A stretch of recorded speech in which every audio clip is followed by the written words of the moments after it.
You are listening to WTUZ Radio Podcast.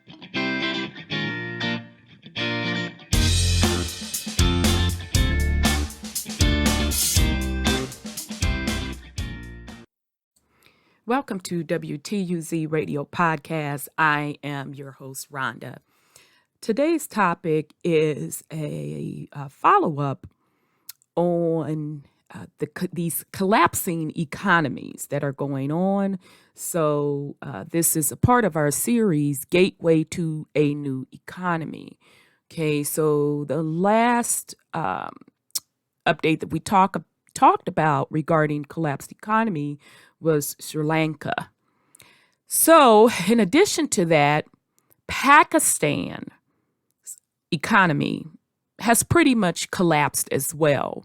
So I kind of want to go through what's going on in Pakistan, and you're going to be really, really surprised. Well, surprised and maybe not surprised to understand the link on who was behind the financing of Pakistan. And based on the things that we have gone through, if you have been keeping up with this series, you should understand who is, quote, quote, coming to the rescue. All right. So shout out to the other YouTube channels that does the economic news on an alternative level. So meaning they are not reporting on what mainstream media is telling you. They're going behind the scenes, doing the research and giving you what is really going on. Okay. So this particular source that I'm about to go into is from a website called scrolled.in. Scroll, SCROLL.in. Okay, and so it's saying, in many ways, Pakistan is following in the footsteps of bankrupt Sri Lanka. Unless exports drastically increase in the coming years, Pakistan's economy will remain precarious and high prices will continue to be a threat. Okay, so does this sound familiar? High prices, i.e. inflation? So let's continue. Okay, so this came out in July. All right, so I had a hard time finding any updates as recent as July. Okay, I guess that's not too bad. We're in August, but I wanted something a little more updated than this. But nonetheless, let's continue. All right, so Pakistan's current economic struggles exemplify the little fires everywhere set alight. I think they're saying, set alight across the global economy by a war during a pandemic. Like others in countries dependent on imported commodities, for example, Ghana, say it ain't so. Say it ain't so. Ghana is depending on imports. Say it ain't so. But let's continue. And Sri Lanka, Pakistanis are seeing food and fuel prices soar. Does that sound familiar? Those of us in the States? Foreign exchange reserves used to pay for imports such as food and fuel have shrunk. Pakistan is using up its foreign exchange reserves more quickly than previously anticipated because prices of foreign goods are going up. If the situation does not change, the country faces bankruptcy. Okay, so let's just real quick at a high level recap. When anytime you hear them talk about prices are soaring, that is called inflation. Okay. So we know that we are experiencing inflation here in the U.S. All right. The fundamentals of inflation is it takes you more dollars to buy either the same amount of goods, or it takes more dollars to buy less than what you are typically used to getting. So if the world at this point, which that's what it looking like it is experiencing inflation, all right? And they're linking inflation this time around to the pandemic and the food chain, not even the food chain, let's just say the supply chain in general being messed up and stalled and all of these delays, okay? They're linking that to the pandemic, okay? So meaning fewer goods and services, and we'll just stick with goods for now, are available, which in turn is creating a demand, okay? And that demand is driving higher prices, okay? So if Pakistan depends on imports, so meaning they depend on goods coming into their ports, and if those other companies have to raise their prices, then hence they're experiencing inflation, okay? Now, let's be clear. Inflation, the fundamentals, what they will not tell you in the media, the fundamentals of inflation is debt. Okay? It is debt. So meaning these particular countries, i.e. corporations, are borrowing sums of money, and every time they borrow said sums of money with points on them, i.e. inflation, i.e. interest rates, you have to build in inflation, okay? Now that's the dirty little secret that mainstream media glosses over every time. You'll hear it every now and then, but you'll never hear it in raw terms of, do you realize that debt and the way the monetary system is set up causes inflation, causes economies to collapse. All right? So Pakistan is no different. All right? So let's keep going. In April, a liter of petrol cost 150 Pakistani rupees, but by July 1st, the price had risen to nearly 250 Pakistani rupees. And the price of cooking oil increased by 40% just between May and June. Any of that sounding familiar? At present, the country has only enough foreign currency to pay for 5 weeks of imports. Pakistan is heavily dependent on imported fuel and cooking oil, but also on machinery and food grains from overseas. So again, hopefully you all are starting to see the pattern. Hopefully you're also starting to see that it is very, very dangerous. It's extremely dangerous to depend on life essentials from others in other nations. Food grains, we're talking in order to feed your family. Okay? But let's continue. All of this has made day-to-day activities more challenging. Power outages are not uncommon in the country. Even when the economy is strong, they become frequent and long when the economy is under duress.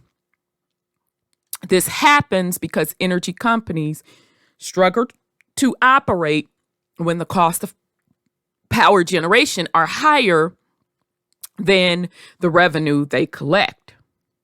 Over the past few weeks, Residents of major cities have had to go without electricity in their homes for as much as 10 hours a day.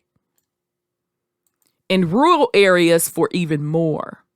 The discomfort of the public is compounded by an intense heat wave in many parts of South Asia that has caused temperatures in some places to hit 51 degrees Celsius.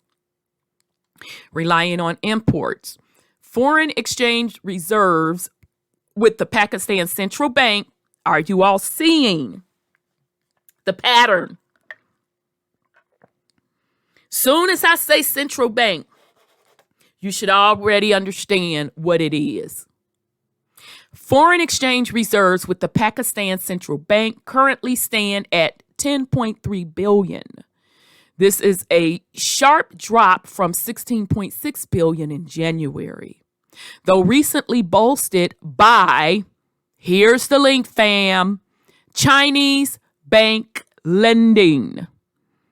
You know, the same China whose banking institutions are pretty much collapsed.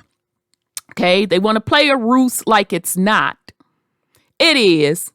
They're just playing the slow collapse game that the world experienced in 2007, 2008. So China is at the point now, family, of the 2007.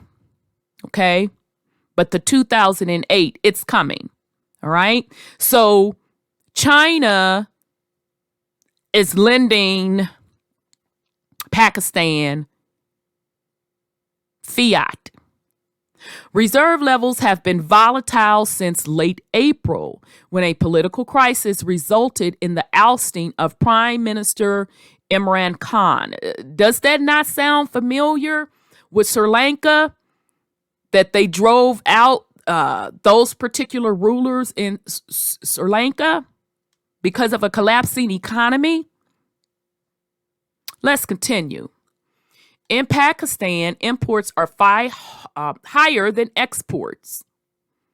To preserve foreign currency, an early measure taken by the newly appointed government in May was to ban many types of imported goods deemed non-essential luxury items. Whoa.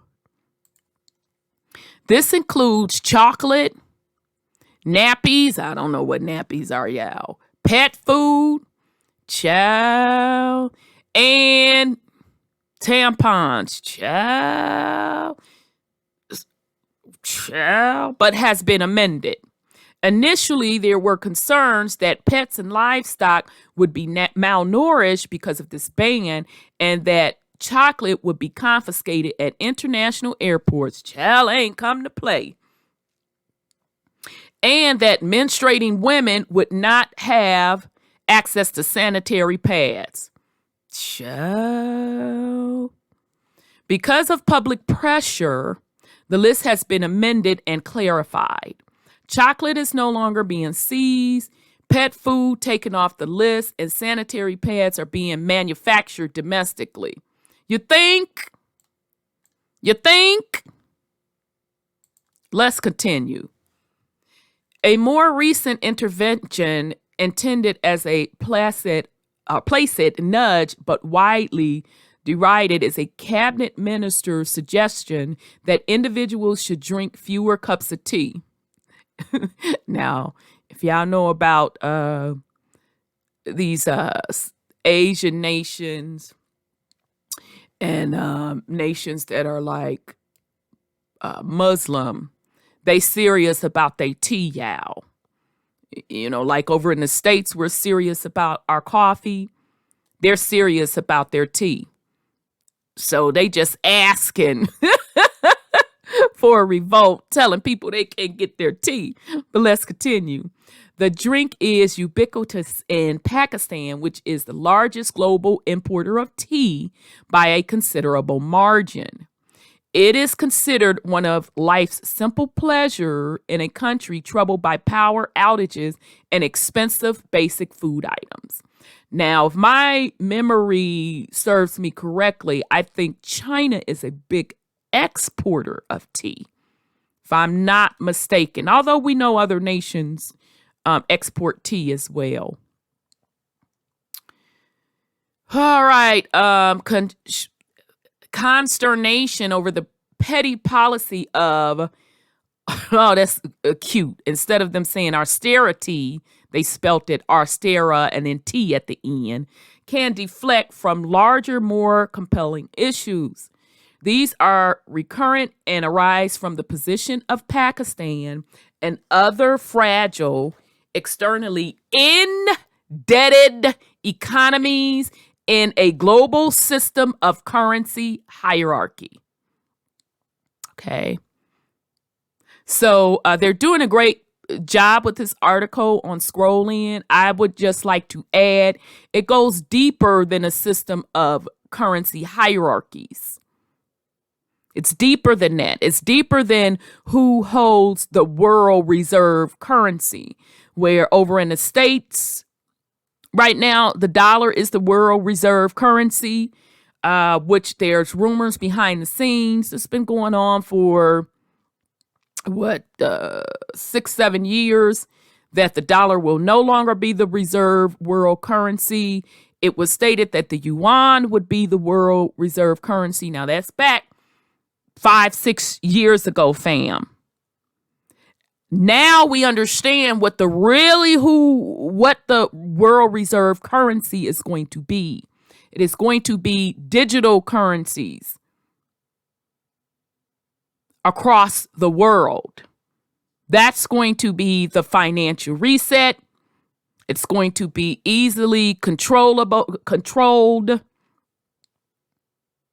So all of these particular bankruptcies we are seeing is a planned collapse to do a major financial worldwide reset.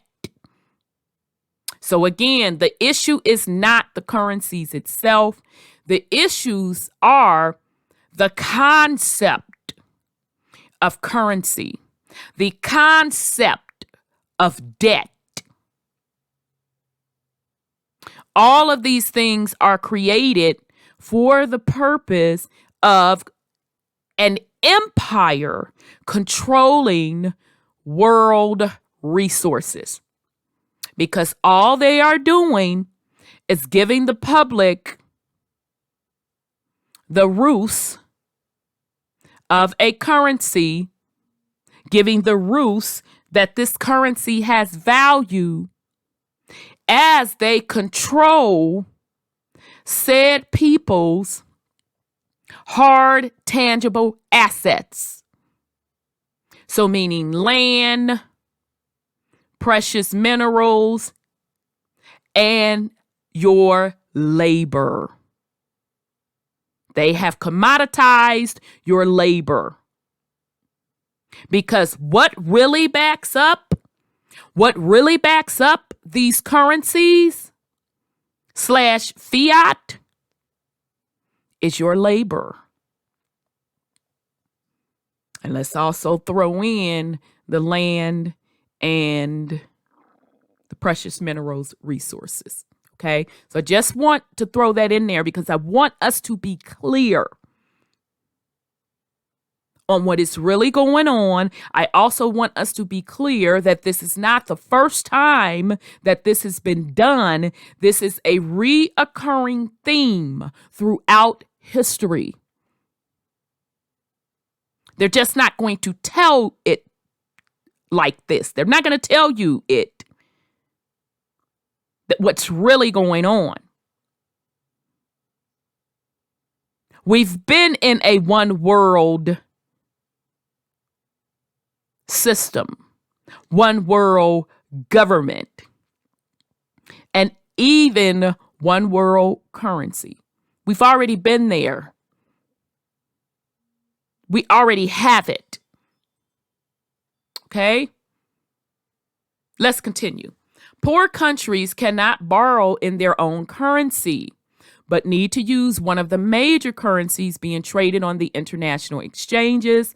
The US dollar is the most used currency, while other dominant currencies include the British pound and the euro. That should not come as a surprise to anyone. If we understand empires, if you understand history, okay, you should understand that the U.S. is just a subsidiary or a sub company of Britain. We should also understand the euro, which is just a group of European nations that came together and agreed to have one united currency as they collapse some of the other currencies. Okay. But we should understand even those nations tied to the euro, the true ruling power behind them, as well as Britain, as well as the U.S., make no mistake about it, it is one worldwide empire. Let's continue. These hard currencies are those which indebted countries must regularly purchase to pay for imports and to repay and service the loans they owe to private bondholders, international financial institutions, and lenders. The game is the same, fam. It's the same. Now watch this. Watch this. Before he was ousted, Khan tried to retain public support as prime minister by resisting demands. Never fails, always on point, never fails, never fails. From who? The IMF, the International Monetary Fund, to what? Increase taxes and remove subsidies.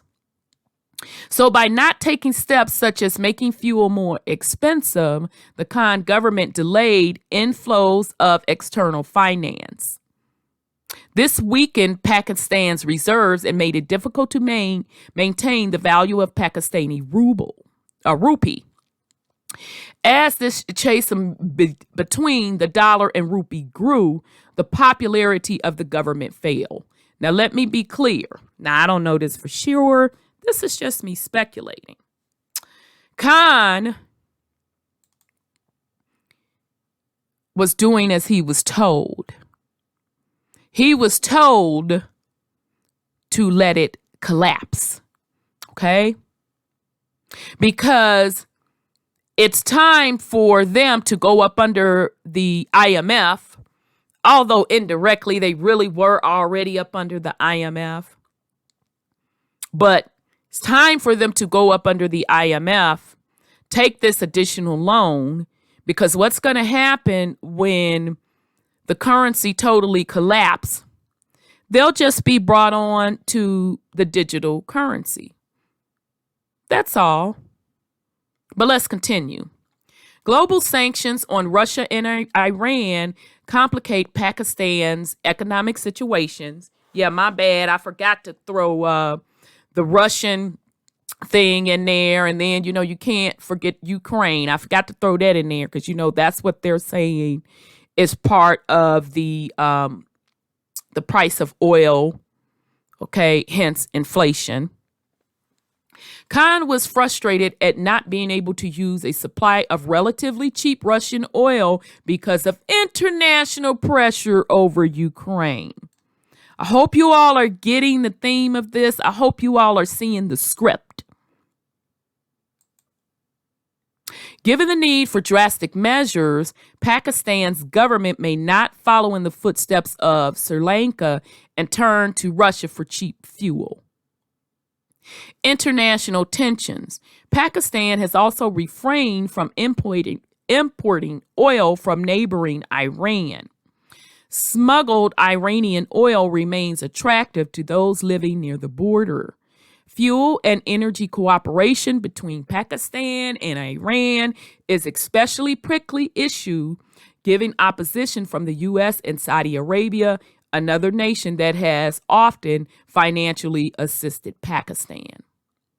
To avert bankruptcy and to continue buying food and fuel, Pakistan is now awaiting assistance from the who? Captain Save-A-Lot, IMF. This Washington D.C. based institution has rescued crisis-ridden economies on many occasions. In exchange, governments must commit to policy reforms that are often unpopular with the public. Okay? And if you understand how the IMF fits into the global empire and the global hidden hand of who really controls stuff, this would not be a surprise to you. Okay. Shout out to Brother Odell. He did an excellent job putting the connections together between the IMF, the BIS, Banking of International Settlements, rolling all the way up to hence the Vatican. He did an excellent job with that. Okay. All right. And if you also want to know about how the IMF is always there to the rescue with these failing nations and economy, there's a book called Confessions of an Economic Hitman. I forget the author's name. Check it out. It's the same script. But let's keep going. Over the next few weeks, the IMF is likely to step in and commit to bailout of approximately $1.85 billion, which, those of us over in, the States and some of the other nations, $1.85 billion is nothing. We have, major corporations that generate more revenue than 1.85 billion. That's chump change. Okay. So I want you all to start getting the correlation on how the people's assets are being swapped out. And how when not only your assets are being swapped out and traded literally for nothing. And when I speak of assets, you better bake in your labor. The world should be outraged. Because this is the slavery. Debt is the slavery. Debt makes us all indentured servants. And the only thing that happens is this empire reset every 7 years. But the people, you don't get out of that indentured servitude contract. This is the real system of slavery. And do not think for one bit that started in the 20th century. This started centuries ago. All right, so let's continue. If and when this happens, the exchange rate between the Pakistan rupee and the U.S. dollar will stabilize. Given that the dollar has risen more than 15% against the Pakistani rupee, since January, policymakers will welcome a stronger Pakistani currency to calm surging prices. Okay, so hopefully you all are understanding the game. The simple thing is for the populace to demand not to be in debt. Okay? But let's continue. But the heavy costs of a deal with the IMF have already driven a cost of living crisis as fuel subsidies have been sharply withdrawn and made food and transport unaffordable for many. Tax increases have also added to day-to-day pressure. There's where your indentured servitude comes in, family. This is where indentured servitude / slavery comes into effect. Taxes and inflation. Currency issues and cost of living crisis in Pakistan are linked. They're closely linked. A more expensive dollar makes fuel more expensive, and these price increases are quickly reflected in daily essentials. Given that Pakistanis spend more than 40% of their income on food, which that's high right there. That's high. 40% of your income on food. That's high and it's dangerous. Okay? So when we talk about it is dangerous to depend on a system to feed your family, they keep proving our point over and over and over and over and over again. Okay? 40% of their income on food. Inflation makes large segments of the population marginalized and vulnerable. Unless exports drastically increase in the coming years, Pakistan's economy will remain precarious and high prices will remain a threat. And just real quick on the 40% of their income on food. Remember the Dutch? Remember the Dutch government mandating to farmers what they can grow? And hence causing food. And why my stomach growl, y'all. When I said that. And literally caused food shortages on the shelves. Given this situation, financial assistance is the only way to overcome crises. Unfortunately, this trend comes with financial or political strings attached. Okay, so great job. They did a great job with this article, scroll.in. In many ways, Pakistan is following in the footsteps of bankrupt Sri Lanka.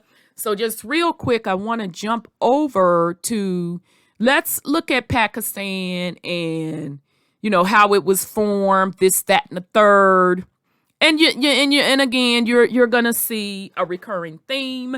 This is why it's important that you understand history, that you research beyond mainstream history.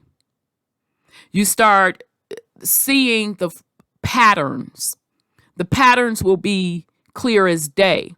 And you're also going to see, based on those patterns and based on history, on who originally set up these nations and who comes back in, quote, quote, to rescue them or give them alternatives. It's the same script. So meaning those nations were never really free in the first place. Because how colonization works is you never turn back over the power to the people. You never, ever, ever, ever, ever, ever, ever turn back over the power to the people.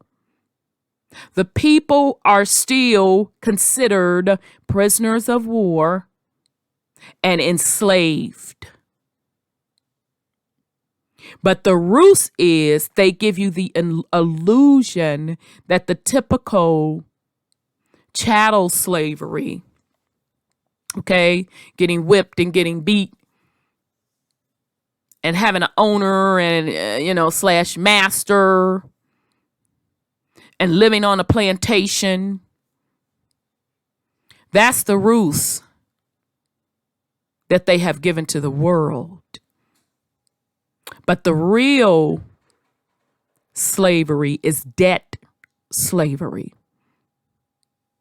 Okay?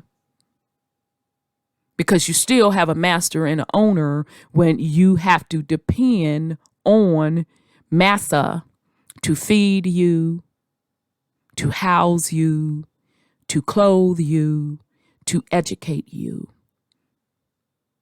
That's not sovereign. So let's get into Pakistan's history. We just gonna go real high level, just get to how they came to be. So Pakistan, officially the Islamic Republic of Pakistan, is a country in South Asia. It is the world's fifth most populous country. It's the world's fifth most populous country with an economy of, what did they say, 1.3, either 1.3 billion or 1.5 billion that they need bailed out. So that should tell you something right there. Okay, so with a population of almost 242 million, so what's the U.S. at 300 and something million? So they're up there with the U.S. in population, and has the world's second largest Muslim population.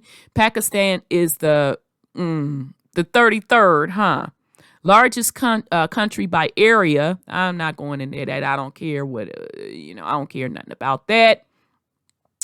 So it is Afghanistan to the west, Iran to the southwest, and China to the northeast. Okay, where am I trying to get? Okay, so it's given the ancient cultures. Yeah. This is what I'm trying to get to. Let's get to the meat from a financial perspective. All right, so it is saying that the Duranis, the Sikh Empire, British East Company rule, never miss, baby. Never miss.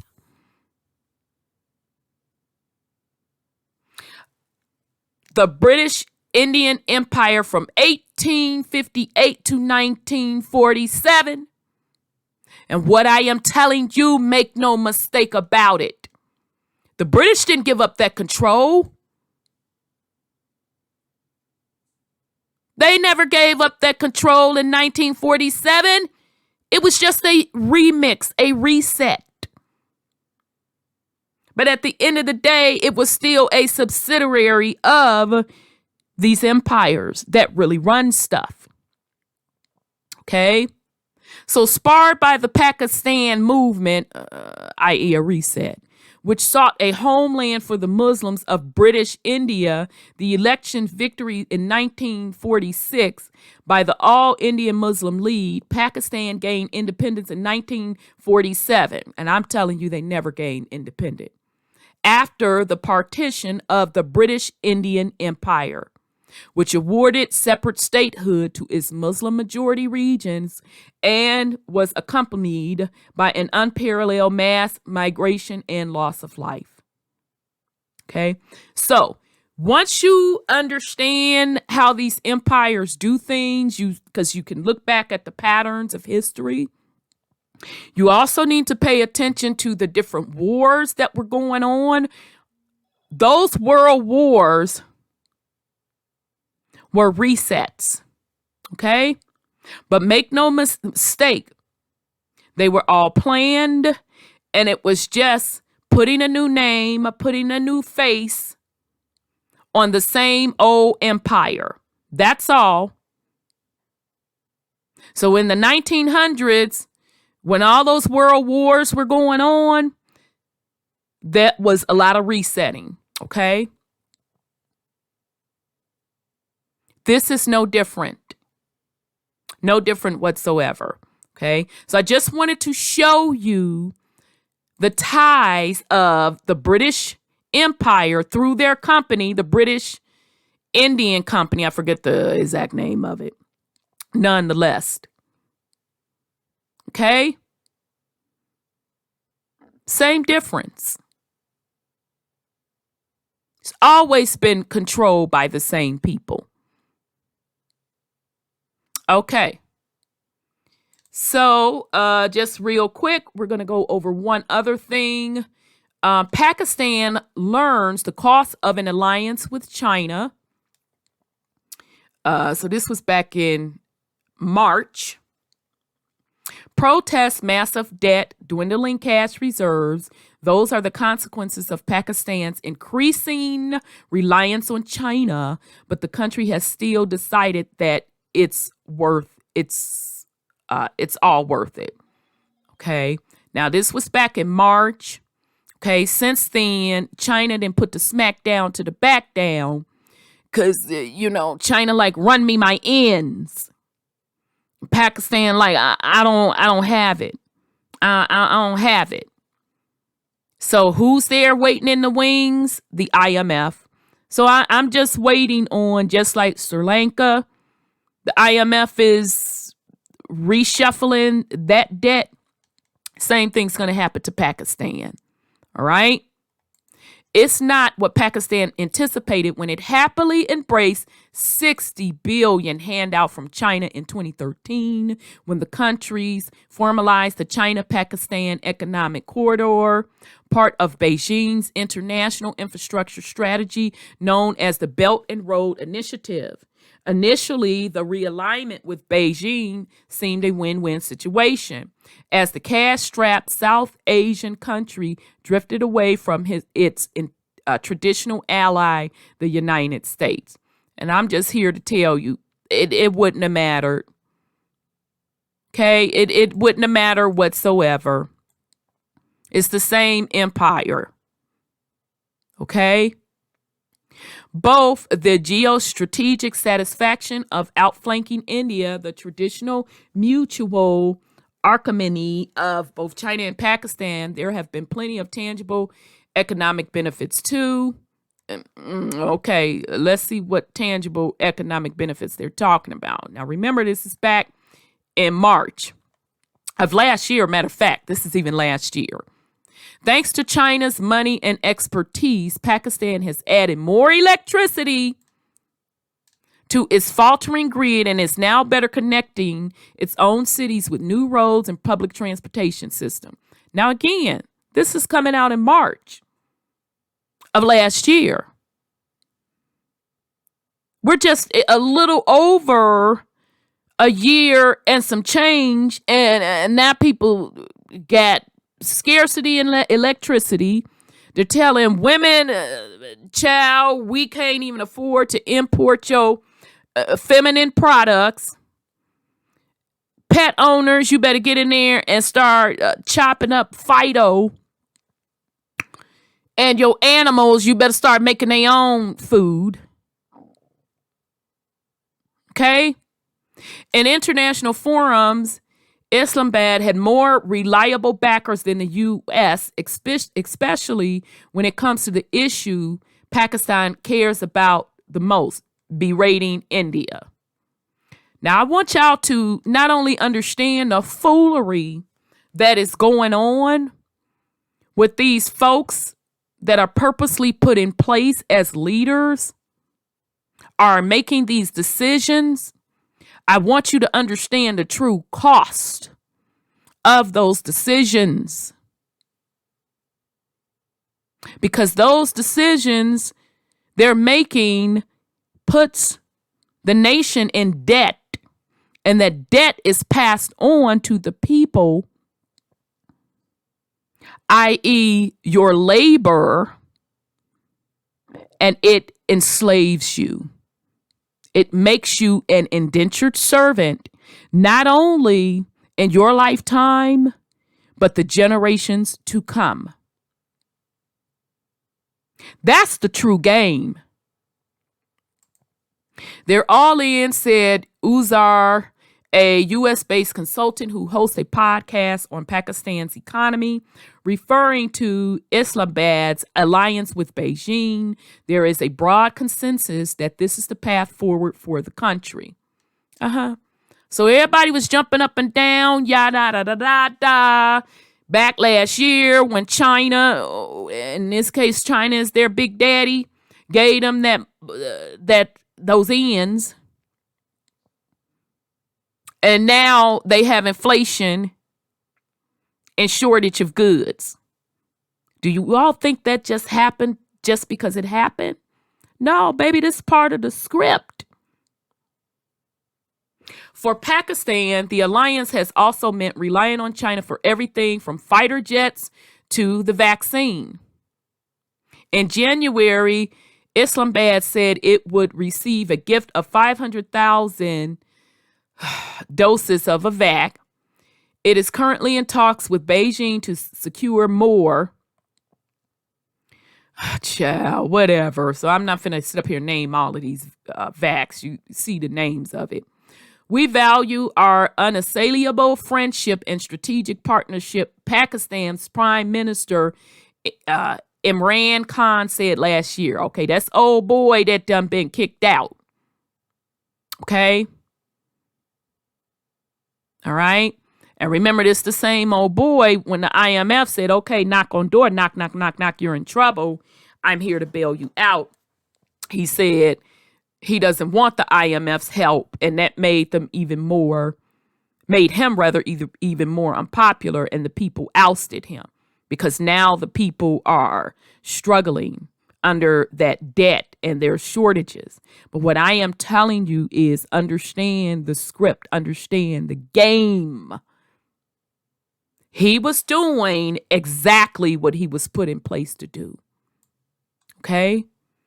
He was just assigned to be the prime minister of them collapsing, i.e. resetting Pakistan.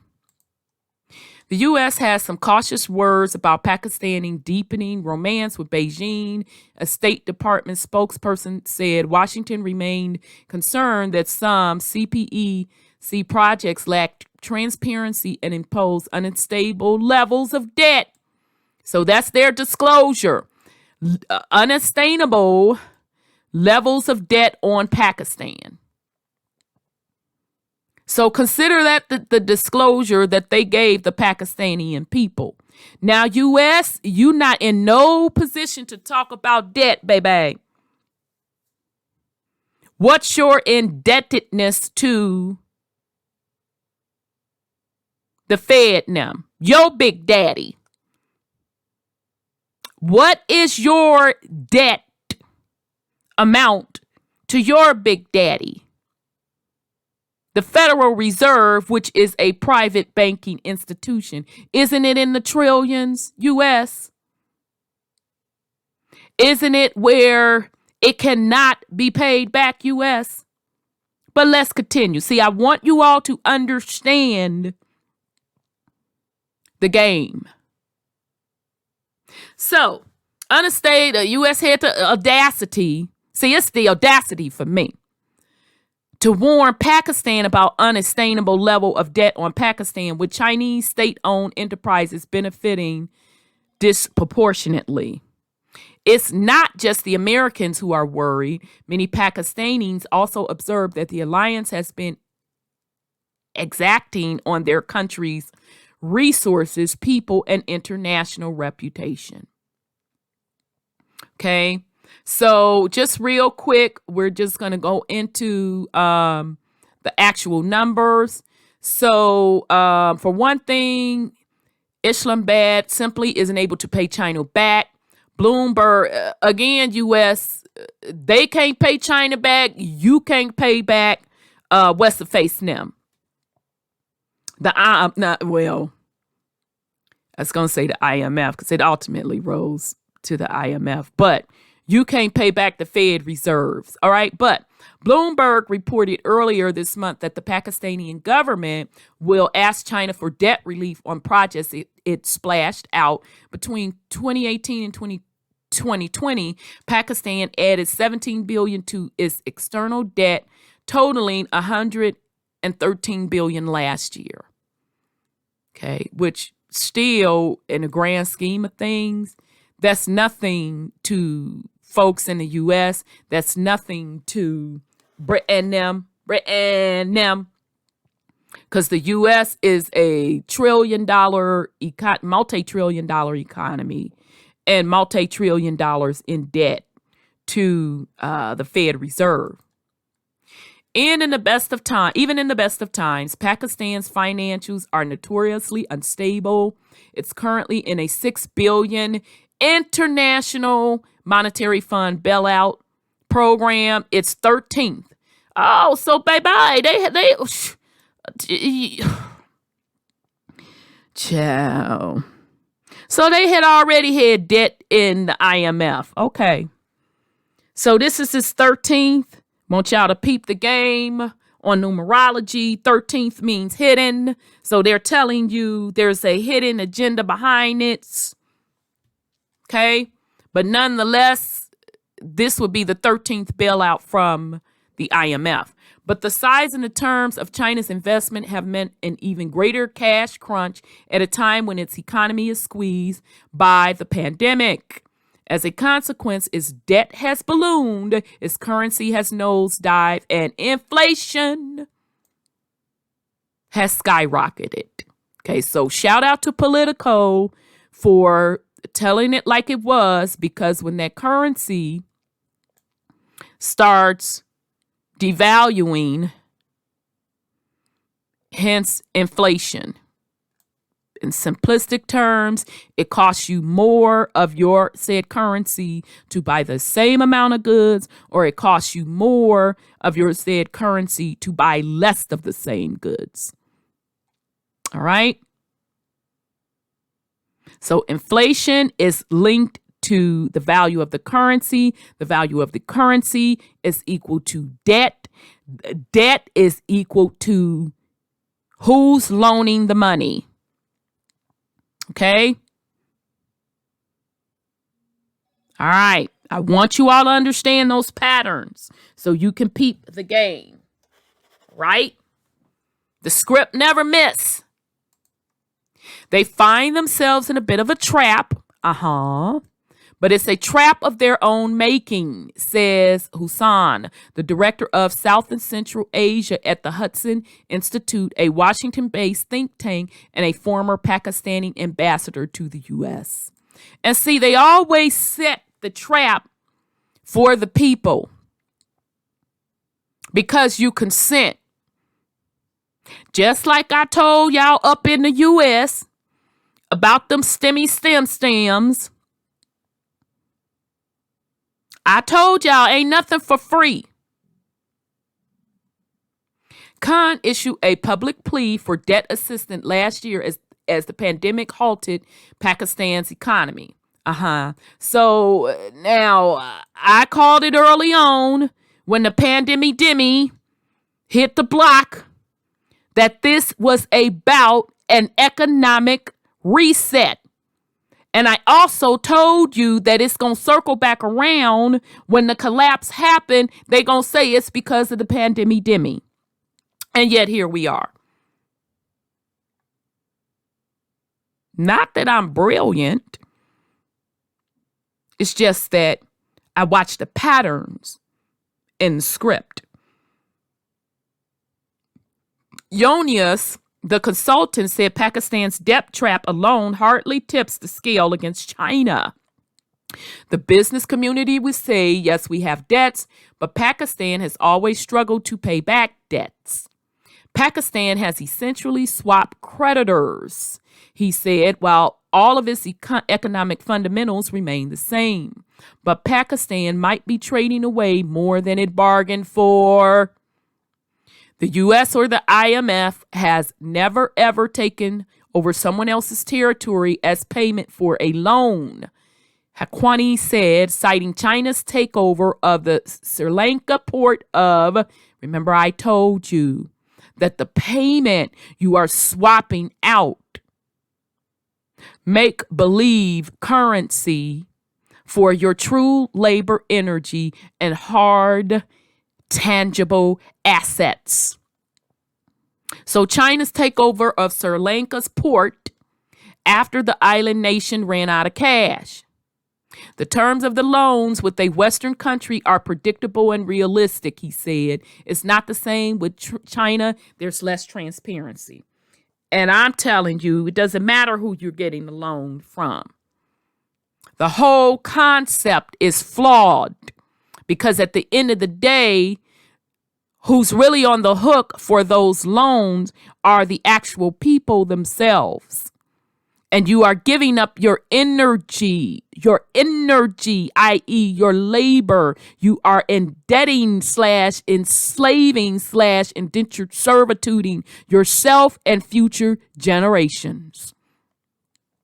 Export warn that the port of Gwadar near Pakistan's border with Iran has the potential to become the same port. I'm not trying to, that was that Bantota.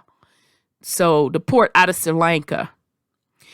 Recent work on a fence around the port was only paused after local residents protested.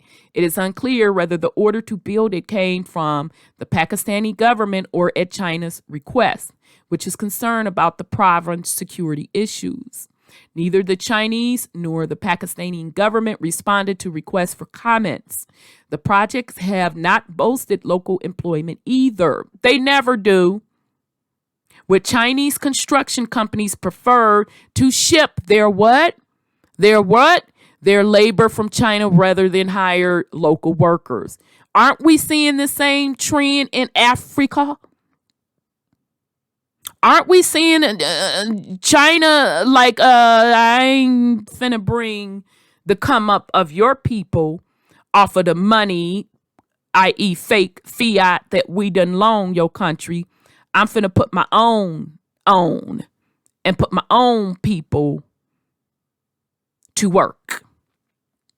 Okay? Same script. Okay? You know, Africa that has all of those precious, tangible resources, but still can't get right to have functioning, running nations that all the time trade their sovereignty and hence the sovereignty of the people to these other nations. Okay? So folks want to run around and talk about how great Africa is, and I'm speaking of the melanated folks. How and where, Sway? Where they have not proven that they know how to truly have sovereign nations. But let's get back to this. All right. So fueling tensions further. So people like, wait a minute. This big old construction project that ultimately we're paying for, and you mean to tell me you can't even hire us? And Hakwani points out that the stronger trade and road links have helped Chinese goods be sold in Pakistan, but not the other way around. And China is notorious for that, child. Bundled together. The problem, Hakwani said, is that the various aspects of Pakistan's relationship with China are intertwined, while European politicians can strike an investment deal with China while simultaneously criticizing its human rights record. Pakistan has a one-window operation. If you don't give them what they want in the economic realm, they push back in the military realm. To keep the military relationship going, they have to give up the economic realm, he said. China is now Pakistan's biggest arms supplier, and with Pakistan's military playing an oversized role in the politics, the civilian government has to be wary it doesn't upset its generals in addition to Beijing. Okay, then. So Big Daddy got them coming and going, okay? But let's just be clear. I want you to understand this is all the same empire, okay? It's all the same empire. In the end, Pakistan ends up giving up everything. The one-window operation partially explains Islamabad's reluctance to criticize Beijing for the human rights abuses being reported in China's western region, which borders Pakistan. I don't know if that's Xinjiang. Khan, the prime minister, sees himself as a spokesperson for Muslims worldwide. He has accused French President Emmanuel Macron of peddling Islamophobia and has written to Facebook chief Mark Zuckerberg about banning anti-Muslim sentiments on his platform. But on the plight of Uyghur Muslims who report systematic taken advantage of and forced labor, the Pakistani prime minister has been less vocal. A hot mess. Hot mess. Okay? So in other words, Khan going to have several seats. Okay? Because you want to brush up under the rug the dirty secret of the said religious faith that you're going to bat for. What about the abuses on what they're doing? Experts say there is reluctance within the government and military about relationship, but that contrasts with both countries' official statements. Last year, the governments announced an additional $11 billion in infrastructure projects, and the countries routinely talk up the partnership. That's partly because Pakistan can't get itself out, explains Hussein, a journalist who has written extensively about the CPEC. There is concern, but the space to do anything about it is very limited. They have very little room for a maneuver. Meanwhile, Pakistan's relations with the West continues to unravel, with the U.S. winding down its military presence in Afghanistan. Islamabad's importance to Washington has diminished. Pakistan was not a party to the Muslim countries who recognized Israel last year, despite Washington's efforts. The EU, so the European Union, meanwhile, is an important importer of Pakistani goods, but that trading relationship has not evolved into a deeper partnership, especially as the bloc prepares to host India for a top-level summit in Porta in May. Pakistan has maintained that it's still open for business with Brussels and Washington, but Yonis said the country's leaders haven't articulated that vision clearly and concisely. Accusing the French of hate-mongering has helped the high-wired act. Pakistan, and an act it is, because all of this stuff that they talking about, baby, this ain't nothing but acting. They're giving a script, because don't actors get a script? They're giving a script and they're following it. That's all. Pakistan has very few friends in the region, east or west, said Hussein, the journalist. China is the largest trading partner, the largest military supplier, and playing a very helpful role in balancing out India. Pakistan needs China. Now, remember, this was May of last year. They needed China. So now they can't pay China back, which they knew going in it, they couldn't pay China back. And the IMF is knocking on their door.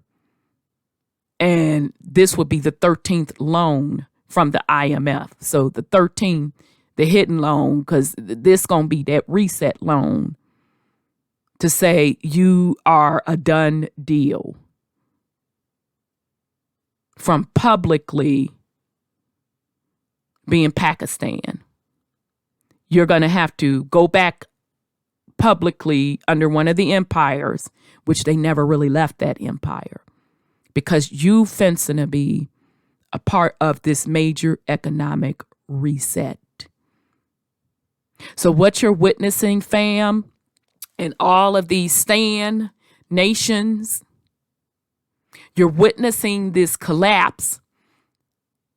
And, you know, China was the big daddy, loaning out, you know, money like a drunken sailor.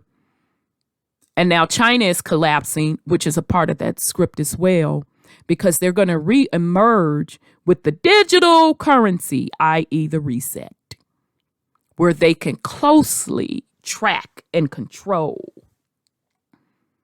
currency / labor. Haqqani, the former ambassador, said it didn't have to be this way. He cited the former Yugoslavia as the communist country that developed an independent foreign policy while preserving its distance from the Soviet Union. It's not too late, he said. You can always break out. Okay, so now remember, this was last year. And the prime minister is being ran out. Now they want from up under this debt with China, and the IMF is knocking right there at the door, pretty much going to tell them, you're going to have to take this. Okay? And if the people resist, they're just going to make the constraints, the things that people got used to, even harder, until the people bend and say, okay, go ahead on, we consent. Okay? So in other words, go ahead on, I'll consent to the additional debt. And ultimately, you are consenting to your enslavement and the enslavement of future generations. Okay? So that's all I had. I wanted to bring this to the fam. So you can understand, here's yet another Asian nation bankrupt. It's all planned, fam. You are literally witnessing a worldwide reset. It's on all levels. Okay? I'm just showing you the economic reset, the players behind the economic reset. And they're doing it to move the currency, because the current of the sea frequency has to change, because the planet's current or energy level or vibration level has changed, because the people of the planet, the organic people of the planet, energy has changed. So in order to keep control over the entire planet / realm, they have to reset the currency, reset the frequency for the control. Okay? That's how this works. It's the same script. The same reset over and over and over again. All right? On all levels. So I hope you all got some value out of this. If you are not subscribed to us, I highly encourage you to subscribe, like this video, and share. I wish everyone well on this Tuesday. This is Rhonda with WTUZ Radio Podcast. Peace and love, family.